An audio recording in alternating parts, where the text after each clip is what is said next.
Salut tout le monde, bienvenue dans cette nouvelle vidéo de Farander. Aujourd'hui, on se retrouve pour parler sûrement d'un des pires films, voire le pire film que j'ai vu cette année. Donc, hop, j'enregistre mon écran. On va en parler parce que j'ai plusieurs films à parler aujourd'hui. Donc là, je vais enregistrer 4 vidéos qui seront publiées ensuite sur des jours différents. Euh, mais ce qui est marrant, c'est que là, dans les 4 vidéos, il y a l'un des films que je considère comme l'un des pires de l'année, et il y a en même temps l'un des films que je considère comme l'un des meilleurs de l'année. C'est assez marrant que, en l'espace d'une semaine, j'ai pu voir quelque chose qui me paraît être l'un des meilleurs trucs que j'ai vu et l'un des pires trucs que j'ai vu. Je trouve ça assez marrant. Alors que pourtant, j'ai vu presque une vingtaine de films dans l'année, ce qui n'est pas rien, quoi. Euh, mais voilà. Donc, je lance l'enregistrement de l'écran. On est bon. Donc, le premier film dont on va parler aujourd'hui, c'est le film Loup-garou de Netflix, hein, voilà. Et bon, voilà, on va en parler rapidement. La fiche technique, donc réalisateur François Uzan, hein, je le connais absolument pas et de ce que j'ai cru comprendre, c'est normal, il n'a pas avoir énormément d'expérience. Au scénario, on a Hervé Marly et Philippe Despalières, que je connais pas. Et en acteurs principaux, j'ai juste noté les trois vieux, mais du coup Franck Dubosc, qui joue le personnage de Jérôme Vassier, hein, qu'on voit juste là. Jean Reno, qui joue son père, donc Guilbert Vassier, qui est là. Et Suzanne Clément, Marie, qui joue la mère. Voilà, et puis à côté de ça, il y a trois enfants. On va parler de tout ça. Le synopsis, il est très simple. Après avoir découvert un mystérieux jeu de cartes, une famille se retrouve dans un village en plein Moyen Âge et doit chaque nuit affronter de dangereux loups-garous. Voilà, c'est le synopsis. C'est une adaptation du jeu Loup-garou. Donc bien entendu, cette vidéo sortira également sur la chaîne The Last of Farander, puisque c'est sur une adaptation d'un jeu de société. Donc voilà, je suis désolé pour ceux qui aiment les jeux de société, les jeux vidéo, parce qu'en termes d'adaptation de jeux de société, je crois qu'on fait encore pire que les adaptations de jeux vidéo. Parce que les adaptations de jeux de vidéo, en général, c'est mauvais. Il y en a qui sont quand même bonnes. Moi, en général, c'est assez mauvais. Mais il y a quand même un truc. J'ai envie de dire, il y a quand même un truc, même quand c'est mauvais. Comme les vieux Tomb Raider avec Angelina Jolie, personnellement, que j'aime pas du tout. Il y a plein d'autres trucs. Voilà, ça me vient pas en tête dans l'absolu. Mais quand tu vois les adaptations de jeux de société, genre on te prend le loup-garou, le truc est impossible à adapter parce que le principe du loup-garou, c'est que pendant que tu joues, ben, les joueurs vont créer une identité, un truc à la partie. Ce qui fait qu'en fait, à chaque partie que tu vas faire, ben, en fait, l'histoire sera différente. Les raisons d'accuser des gens pour les tuer, ce que tu penses des loups-garous et tout, sera toujours différent puisque le jeu est différent à chaque fois. Il y en a même qui vont mal jouer au loup-garou, qui ont juste été en train d'accuser des gens et tout ça. T'en as qui vont créer un peu de roleplay dans le loup-garou. Enfin bref, c'est quand même un jeu de base où ben voilà, ce sont les joueurs qui font le jeu et pas forcément l'inverse. Pareil, cette année, j'ai vu un épisode, j'ai arrêté parce que ça m'a dégoûté. C'est Exploding Kitten. Pareil, Exploding Kitten, c'est un jeu d'ambiance. C'est un jeu qui est rapide. Voilà, tu joues. En plus, moi, j'ai énormément joué à Exploding Kitten. Je connais le jeu par cœur. Et quand je vois juste l'épisode pilote qu'on nous a sorti, déjà le truc de Dieu qui est transformé en chat parce qu'il fait trop de conneries et qui doit aider les gens, je fais oh là là, mais ils ont rien compris. Le but d'Exploding Kitten, c'est de tuer tes potes et d'être le dernier survivant du jeu. Et d'où le but de la série, c'est de sauver des gens. Et, ça n'a aucun sens. En bref, Le- les adaptations de jeux de société, c'est clairement pas une bonne idée, hein, voilà. Pour moi, c'est encore pire que les adaptations de jeux vidéo. Mais n'hésitez pas à me dire dans la chaîne The Last of Farander ce que vous en pensez. Voilà. Donc, le premier mauvais point sans spoil, c'est que tout le monde est con. Oui, dans ce film, tout le monde est con. Et il y a même des choses qui vont pas. C'est vrai qu'en voyant la gueule de Jean Reno, je me dis, il y a un truc qui va pas avec son personnage. Mais Je pense qu'il faut que je garde ça en tête et que j'en reparle après, parce que j'ai oublié de prendre une petite note sur Jean Reno, mais il y a vraiment un truc qui va pas sur son perso. Euh, voilà, c'est juste que oui, tout le monde. Attends, j'ai mis quoi après? Pas de cohérence. Ok. Ouais, non, en fait, les persos sont juste cons. C'est juste que ils se retrouvent transportés dans un autre monde. Ils comprennent rien ou ils mettent hyper longtemps à comprendre. Personne ne cherche à comprendre même ce qui se passe réellement. Enfin, voilà, les personnages, au bout d'un moment, ils ont des capacités. Même ça, ils sont pas capables de l'utiliser correctement. Genre, t'as un personnage qui, en gros, a une capacité de voleur. Et ben, qu'est-ce qu'il fait? Il essaye de voler, mais juste comme ça, juste pour dire, oui, mais regarde, moi j'ai cette capacité-là, donc je vais te montrer que je suis doué là-dedans. Et en plus, la seule fois où il le fait, bah, il se fait gauler. Vraiment, tu te dis, mais, oh, mais quel nul, mais qu'est-ce que c'est nul. Enfin, vraiment, il n'y a rien qui va. La mère, là, Marie, là, elle est stupide comme il n'y a pas. Il y a un moment donné, euh, ok, la meuf, elle est féministe à mort et tout, ok, c'est compréhensible, voilà. Dans la société actuelle, c'est beaucoup plus simple, entre guillemets, d'être une femme et d'ouvrir sa gueule comparé au Moyen Âge. Et d'ailleurs, chaque fois, ils sont juste en mode oh, les femmes sont maltraitées ou ce genre de choses. Ils font oh oui, monsieur, je pense que c'est le Moyen Âge, oui, bon, ok. C'est.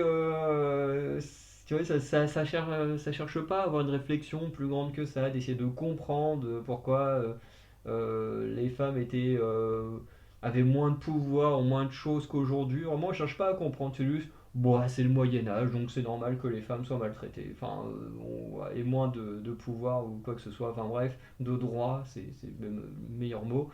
Mais vraiment, il y a un moment donné, elle tombe sur une femme qui se fait battre et tout. Et puis, même la femme, tu vois, pour elle, elle est en mode c'est normal. Et le truc, c'est que le film essaye de te faire dire non, mais c'est pas normal. Sauf que on le sait que c'est pas normal. Mais essaye de nous expliquer réellement des choses au lieu juste de faire une scène à la con où en plus bah, la Marie bah, va juste faire sa grosse féministe en mode non mais c'est pas bien si t'as besoin d'aide et tout bah oui bah forcément les mecs ils la chopent ils la foutent au cachot ils font en mode non mais c'est qui cette sorcière là qui remet en cause les droits des hommes et voilà ils auraient pu faire un truc hyper intéressant mais là c'est juste débile en fait il y a rien qui marche et surtout qu'en plus, c'est après, bon, bah en gros, je suis dans le cachot juste parce que, bah, on est au Moyen-Âge, hein. Au Moyen-Âge, personne ne veut écouter ce que j'ai à dire, donc voilà, je suis mis au cachot. Enfin, bref, c'est con. Franchement, y a rien qui va et aucun perso là-dedans n'est un minimum intelligent. Tu comprends même pas comment ils font pour rester en vie. En plus, ils sont censés bien connaître le jeu. Donc, s'ils sont censés bien connaître le jeu, ils sont quand même censés savoir comment sortir du jeu. Enfin, ils savent comment sortir du jeu, mais ils veulent pas faire les choses. Alors que ils connaissent très bien les capacités des persos du jeu. Enfin, bref, voilà, c'est complètement mal fait. Le mauvais point suivant, c'est que c'est totalement incohérent. Il n'y a rien qui va. Et cette scène-là en est un parfait exemple, hein. C'est que, comme on l'a dit, on est sur des personnages qui se retrouvent envoyés dans un château du Moyen Âge. Enfin, dans le Moyen Âge, parce que là, ils sont dans leur petite maison qui est transformée en sorte de petite chaumière. Mais voilà. Et vraiment, ils sont là, ils sont habillés comme ça, au Moyen Âge, avec des gens qui sont habillés un peu plus, entre guillemets, d'époque, hein, parce que je sais pas trop si à l'époque ils s'habillaient comme ça au Moyen Âge en France. Enfin, la France de toute façon n'existait même pas, mais enfin bref, vous avez compris ce que je veux dire. Mais voilà, genre ils sont habillés comme ça choque personne. À un moment donné, ils sont avec leur téléphone en train de. Je sais plus pourquoi, ils sont avec leur téléphone.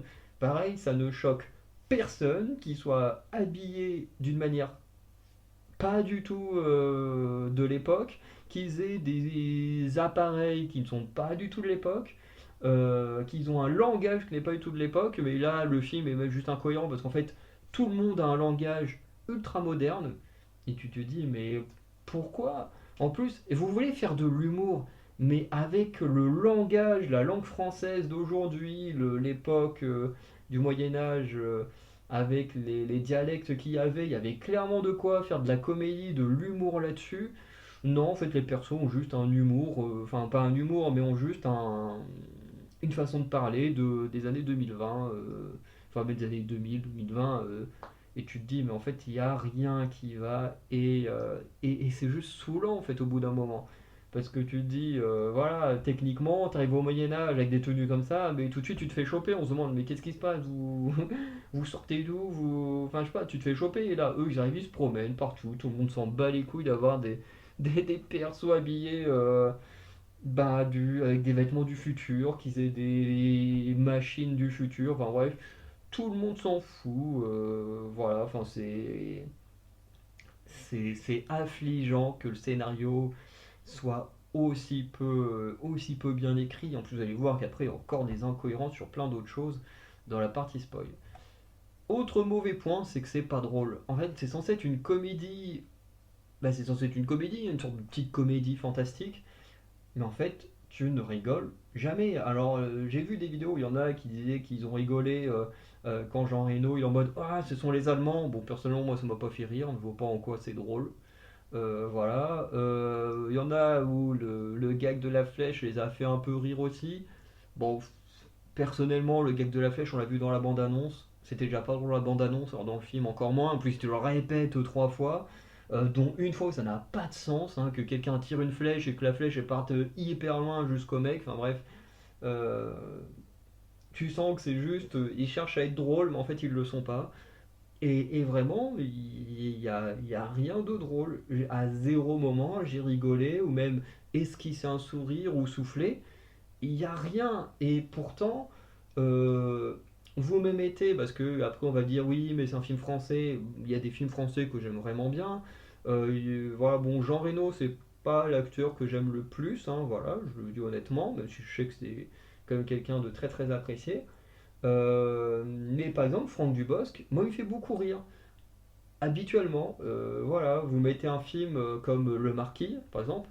Le Marquis, j'ai vu ce film des dizaines et des dizaines de fois, et à chaque fois, je suis mort de rire à certaines scènes, parce que c'est trop drôle. En plus, t'as le petit bêtisier à la fin qui t'en rajoute une couche. Mais voilà, et moi, Franck Dubosc, il me fait marrer. Habituellement, il me fait marrer.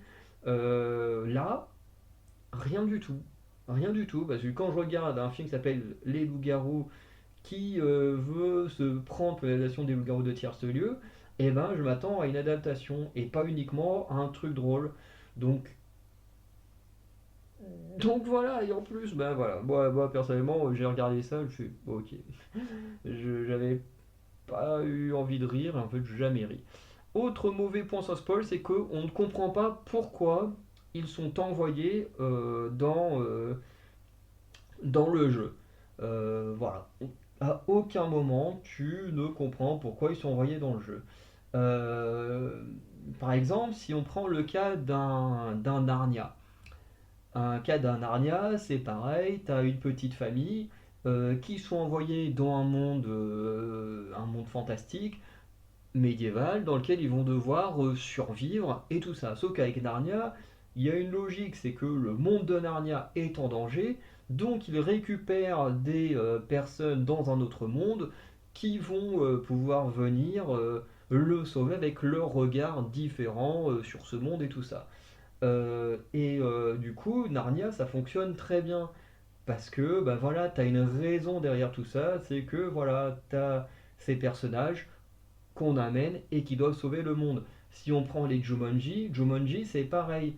Jumanji c'est un monde fantastique qui chope des personnes dans un autre monde, une autre réalité, pour se sauver, qui prend des gens extérieurs pour être sauvé. Le Jumanji voilà, reprend un peu le concept de Narnia. Euh, Encore une fois, ça fait sens, parce que c'est un monde qui appelle des gens d'un autre pour être sauvés. Le problème de ce film Les Loups-Garous, c'est qu'il y a zéro raison. En fait, quand j'ai vu une critique avant de voir le film Les Loups-Garous, j'ai vu une critique qui disait oui, au bout de 5 minutes, les persos ils sont déjà dans le monde des loups-garous et tout. Je me suis dit, bon, c'est encore un con qui est en train d'exagérer. Mais en fait, non. Mais en fait, non, même pas. Quand ils sont rentrés dans le monde de loups-garous, j'ai regardé le timer, effectivement, on était autour des 5-6 minutes dans ces eaux-là.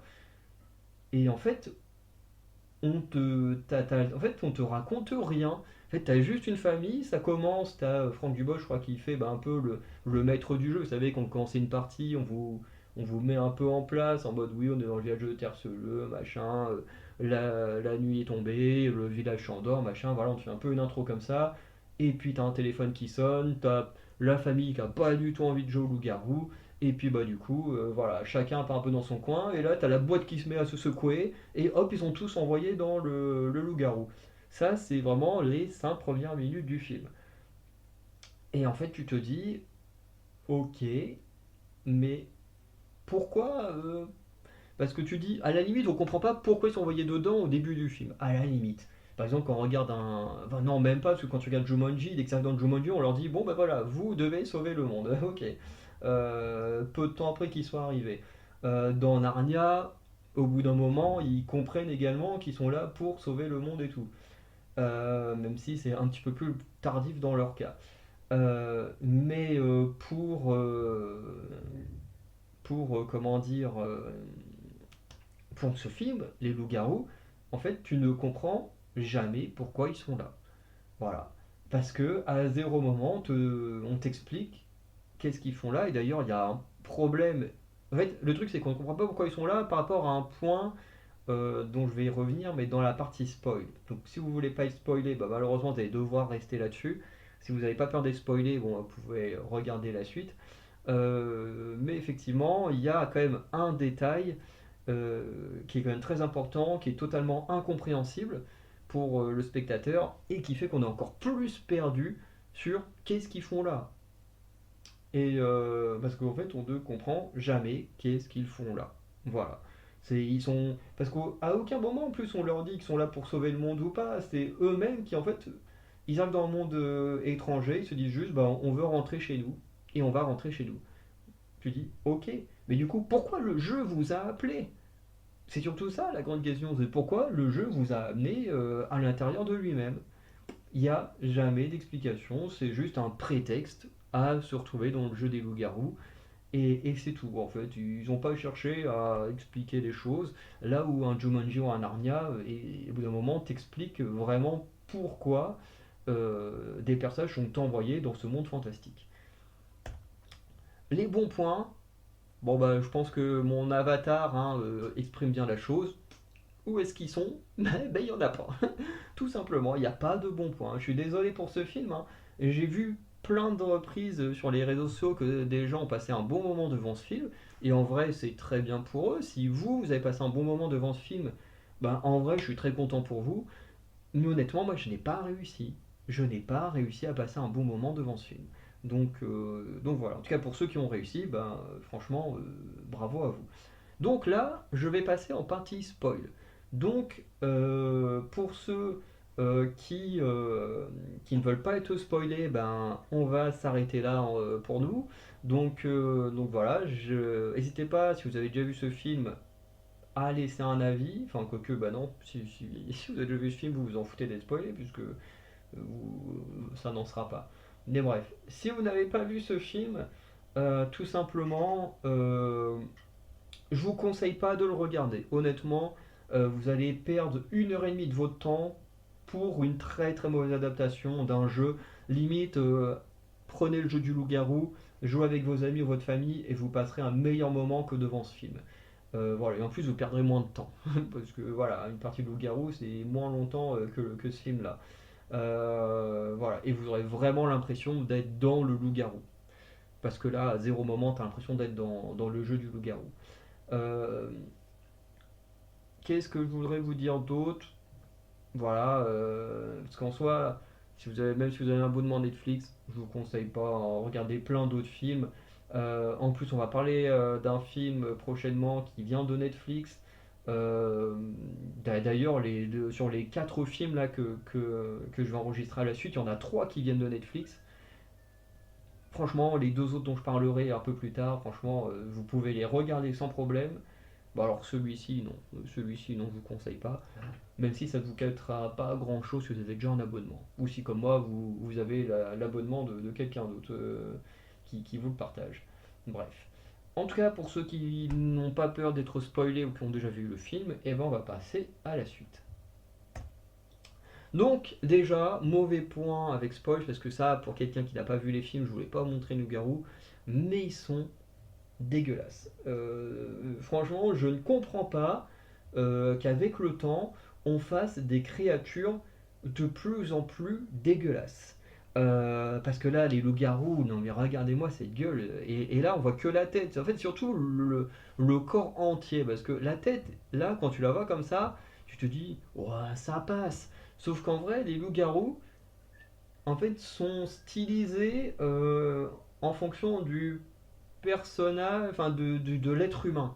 C'est-à-dire que l'être humain, par exemple, qui aura des dreads, bah, le loup-garou, il aura des dreads aussi, ce qui est dégueulasse, hein, franchement, voilà. Mais c'est un parti pris qui en soi est pas idiot, hein, peut-être l'une des rares bonnes idées du film. Et en même temps, tu dis, les personnages principaux, ils sont tellement cons qu'il leur faut bien ça pour réussir à deviner qui sont les loups-garous, hein, voilà. Euh, mais, euh, mais non, ils sont tellement moches et je comprends pas que l'on fasse des créatures aussi moches. Et j'ai l'impression que les plateformes de streaming ne savent plus faire de belles créatures. Je peux également chez Netflix parler de La Demoiselle et le Dragon, film qui était clairement meilleur que celui-ci, mais pas non plus une pépite. Mais pareil, le dragon dans le film, il est dégueulasse, il est moche, il est ni fait ni à faire. Si on prend du côté Amazon avec les anneaux de pouvoir, mais la gueule du warg, il est dégueulasse. Pendant les vacances, on s'est refait le Seigneur des Anneaux avec ma mère et mon frère.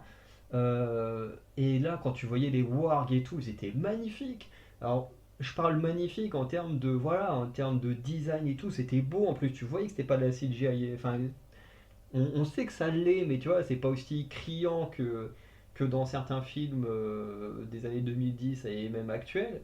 Mais voilà, c'était beau. Là, avec mon frère, on s'est rematé la scène du Warg dans Les Anneaux de Pouvoir, la saison 1. Mais mon Dieu, que c'est dégueulasse! C'est dégueulasse. Et en plus, ça pue à mort la CGI, encore plus que le Hobbit. Et pourtant, le Hobbit, tu sentais la CGI. Mais alors là, le Warg, mon Dieu, il pue la CGI à plein nez. Il est dégueulasse.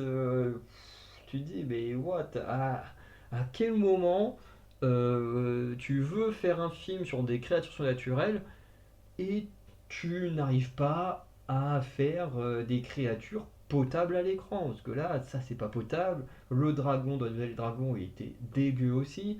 En plus, ses capacités surnaturelles qui changent toutes les 5 minutes, c'est n'importe quoi. Le Warg, hein, des anneaux de pouvoir, c'est peut-être le pire des 3 créatures que je viens de mentionner. Bref, je comprends pas qu'on fasse des créatures de plus en plus dégueu. Voilà. Alors que quand même, pour les autres pouvoirs, ils avaient le budget, hein. Quand l'hôte d'Amazon, elle se prend pour John Hammond de mode ah, j'ai dépensé sans compter. Tu dis bah ok, bah, et ton argent, tu l'as mis où à la fin? Parce que le résultat est quand même assez affreux. Donc voilà. Ensuite, les pouvoirs. Et oui, parce que pour ceux qui ne le sauraient pas, si vous n'avez pas vu le film et que vous êtes venu jusque-là, les persos ont des pouvoirs en fonction du personnage qu'ils représentent. Encore une fois, l'idée est pas si con que ça.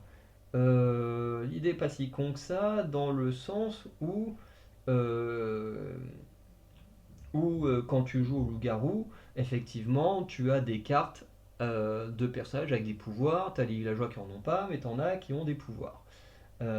Donc voilà. Et le truc, c'est que les pouvoirs ici ne font pas sens plus que ça.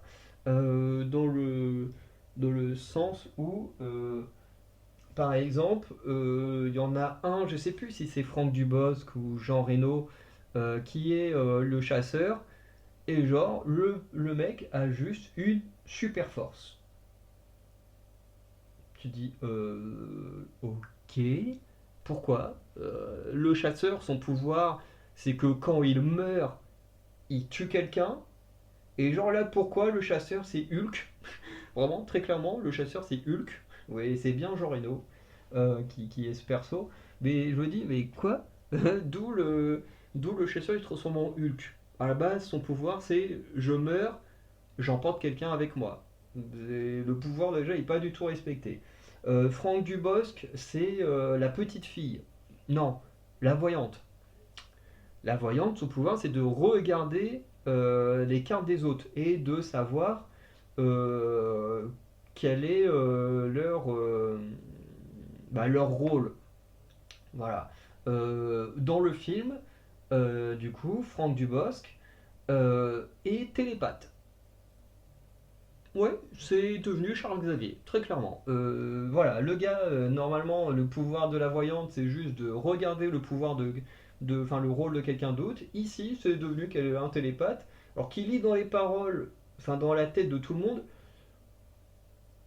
mais pas des gens qu'il faut. C'est-à-dire qu'en fait, il se sert de son pouvoir uniquement avec sa famille, mais pas avec les autres gens. Et en plus, bah, en fait, il lit juste les pensées des gens, ce qui fait qu'en fait, à aucun moment, son pouvoir lui sert à deviner qui est un loup-garou ou pas. Alors que c'est quand même le pouvoir de base de la voyante. Ensuite, la mère, c'est la sorcière. Euh, et ça, en vrai, tu le préchotes assez tôt parce que c'est la seule qui semble ne pas avoir de pouvoir. Perso, tu dis, j'y crois pas du tout que la meuf, ça puisse être juste une villageoise. Et en plus, tu te dis, dans le film, on te dit en gros, pour rentrer chez vous, il faut se débarrasser de tous les loups-garous. Et en fait, ben, comme la gamine, la toute petite de la famille, parce qu'il y a trois enfants, mais la toute petite, c'est un loup-garou. Et du coup, tu te dis, bah, pour rentrer chez nous, faut tuer les loups-garous. Mais du coup, comment on fait pour rentrer chez nous? Parce qu'on va pas tuer notre fille quand même. Et bah, très vite, tu te dis, bon, ok, la seule qui n'a pas montré de pouvoir, c'est la mère. Donc la mère, c'est forcément la sorcière. Et la sorcière, c'est quoi son pouvoir? C'est d'avoir une potion qui tue quelqu'un et une potion qui peut sauver quelqu'un, dont elle-même. Euh, et du coup, ici, c'est peut-être le seul personnage un minimum respecté dans le sens où elle va, quand sa fille va se faire tuer, elle va sauver la vie de sa fille. Mais par contre, cette idée de potion qui peut tuer quelqu'un, ça, bon, non, de mort, elle va jamais le faire. À côté de ça, le fils le plus vieux, alors je sais plus c'est quoi son personnage, parce que il n'y a pas de voleur dans les loups-garous. Enfin, parce qu'en plus ils ont pris les rôles principaux. Parce que t'as la fille, parce qu'ils ont deux filles, t'as la petite qui est loup-garou, la fille un peu plus âgée, qui elle en gros est du coup la petite fille, hein, voilà. La petite fille, c'est quoi son pouvoir? La petite fille, elle, c'est d'être discrète et de pouvoir observer bah, qui se réveille à quel moment et tout ça pendant la nuit. Et là, qu'est-ce qui se passe? Elle devient invisible. Pourquoi? Pourquoi la petite fille devient juste la femme invisible? Aucune idée. Mais par contre, le gosse, c'est quoi son rôle à lui? Parce que quand on joue au truc de base, forcément il y a des loups-garous, il y a des villageois, forcément, il y a toujours la sorcière, et il y a toujours le chasseur en général. Bon, la voyante, la petite fille, bon, la petite fille, en général, c'est pas le perso le plus ouf, mais ok. Mais merde, le fils, c'est quoi son rôle déjà pour qu'il ait des capacités de vol?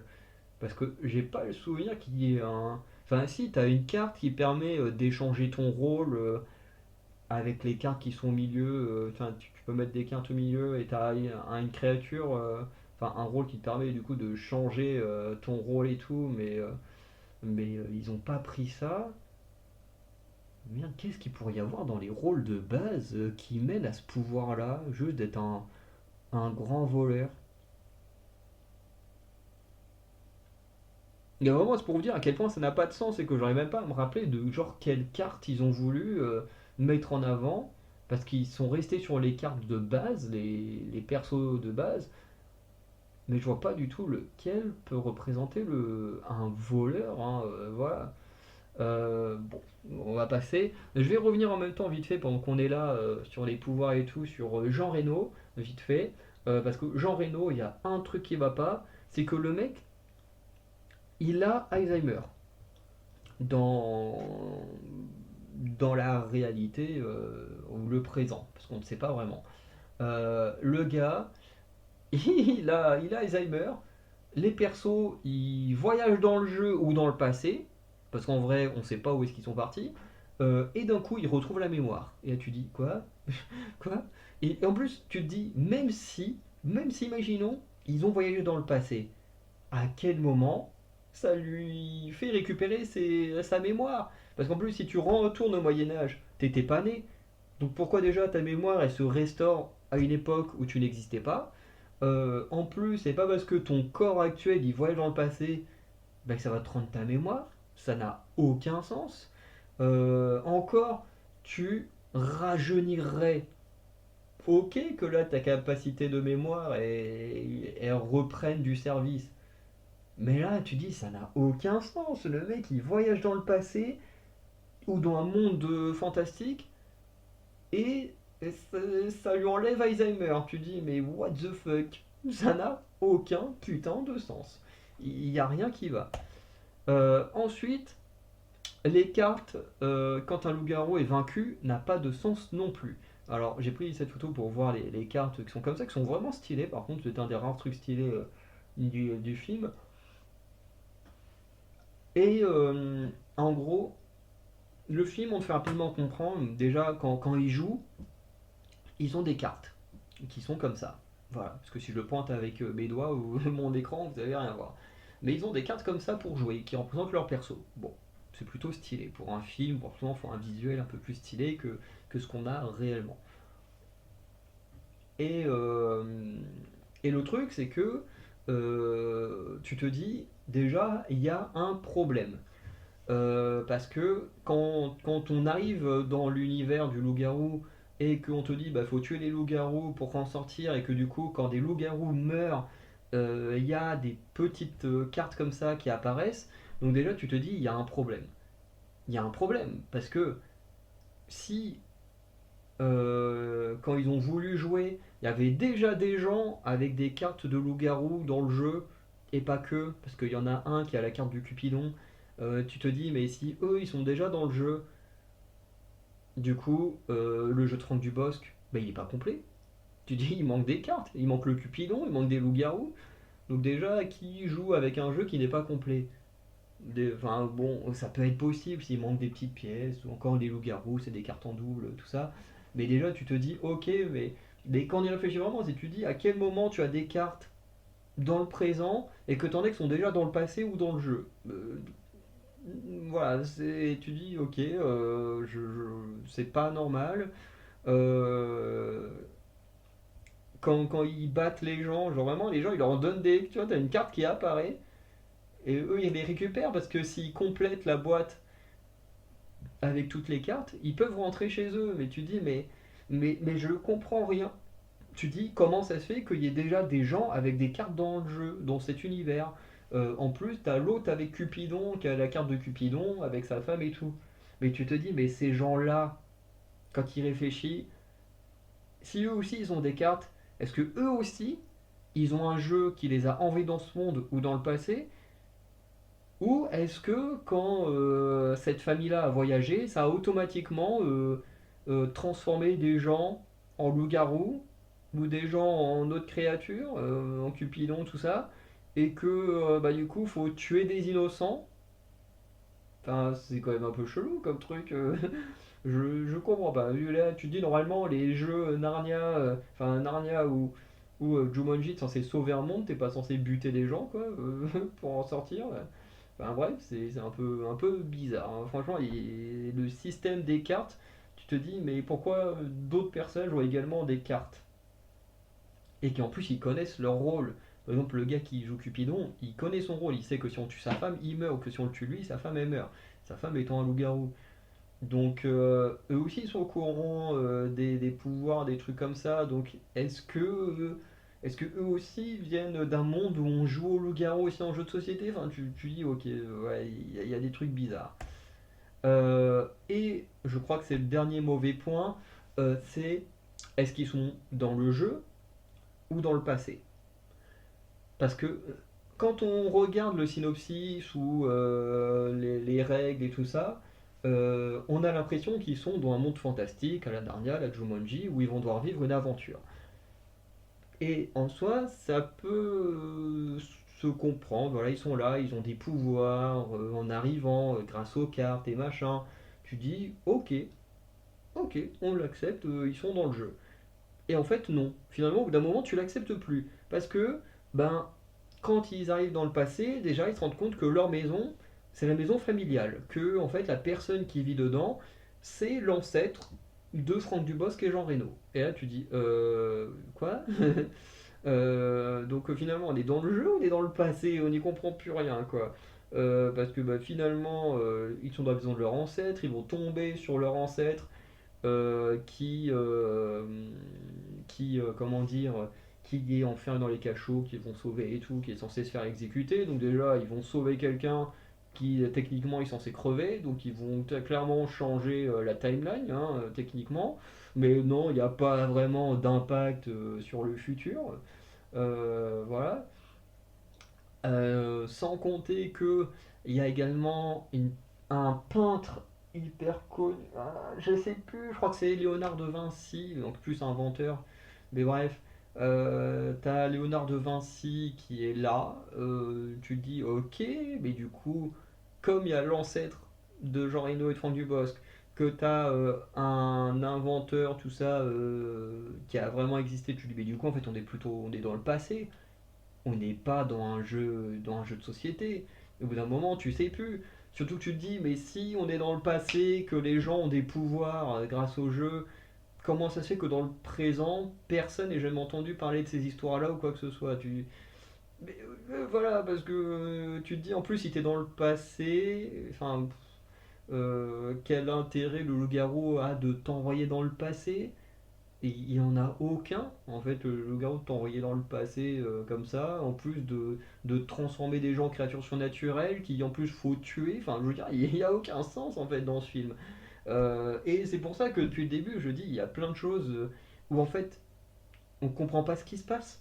Parce qu'en fait, à aucun moment, tu ne comprends si tu es réellement rentré dans un jeu, ou voilà, quand tu es dans Jumanji ou dans Narnia, tu comprends. Tu es dans un univers parallèle, tu le comprends, tu as des nouvelles règles et tout ça. Quand t'es dans ce film, tu ne comprends pas. Parce que t'as des trucs qui te font comprendre que t'es dans le jeu, mais t'as en même temps des trucs qui font comprendre que t'es plus dans le passé parce que t'as leurs ancêtres, t'as une personnalité connue et tu comprends rien à ce qui se passe. Voilà. Et en plus, ce qu'ils font dans le passé n'a aucun impact dans le futur. Enfin bref, encore une fois, l'écriture, il n'y a rien qui va. Voilà. Donc on va conclure, hein, voilà, avec ce très mauvais mélange Netflix France, hein, voilà, c'était vraiment peut-être un mélange qu'il fallait éviter. Voilà, bon. En vrai je rigole, hein, parce que il y a une série télé sur Netflix que je surkiffe, qui est une série produite par Netflix avec bah, des acteurs, réalisateurs, tout ça français, hein. Voilà, bon, après j'ai envie de dire que tu mets Tiffen Davio dans un programme, moi je suis tout de suite content. Mais voilà. Donc il y a quand même des bonnes choses. Mais de toute façon, pour moi, Netflix, c'est surtout la qualité en termes de séries, moins en termes de films. Déjà que là, j'ai appris récemment qu'ils comptaient faire un Fear Street 4. Ça fait peur, parce que la trilogie est très bien. Ça fait partie des rares films que j'aime bien de Netflix. Quand je dis de Netflix, hein, c'est produit par Netflix, et ça fait partie de ces rares films. Et quand je vois que là maintenant ils veulent faire un 4, j'espère qu'ils vont pas détruire la cohérence de la trilogie. Bref. En tout cas, pour les loups-garous, c'était juste infâme. Voilà, pour moi, j'ai passé un très très mauvais moment. Le voir comme ça me fait très très mal au cœur. En plus, avec un Franck Dubosc qui, malgré voilà, le bashing qu'il a pu prendre à l'époque des Gilets jaunes, voilà, où il avait d'abord soutenu les Gilets jaunes, puis ensuite il avait retourné sa veste et il s'est pris un gros bashing dans la gueule. Malgré ça, Franck Dubosc, ça reste l'un des humoristes qui me fait le plus marrer en France. Et voilà, ça me fait un peu mal de le voir dans un truc aussi merdique que ça. Voilà. Donc, pour conclure, n'hésitez pas à liker, à vous abonner, à me dire ce que vous avez pensé de ce film, est-ce que vous l'avez aimé ou non. Alors, je suis désolé si vous l'avez aimé parce que, ben, comme vous avez vu la vidéo, j'ai pas été des plus tendres avec ce film, hein, mais vous inquiétez pas, sur les prochaines vidéos, je serai beaucoup plus tendre parce que c'est des films que je vais quand même beaucoup plus appréciés. Mais voilà. Donc, n'hésitez pas à faire tout ça. N'hésitez pas à nous laisser un petit don sur Tipeee si vous avez envie de soutenir nos futurs projets et que vous en avez les moyens. Et sinon, bon, on se dit à très bientôt pour de nouvelles vidéos. Allez, oula.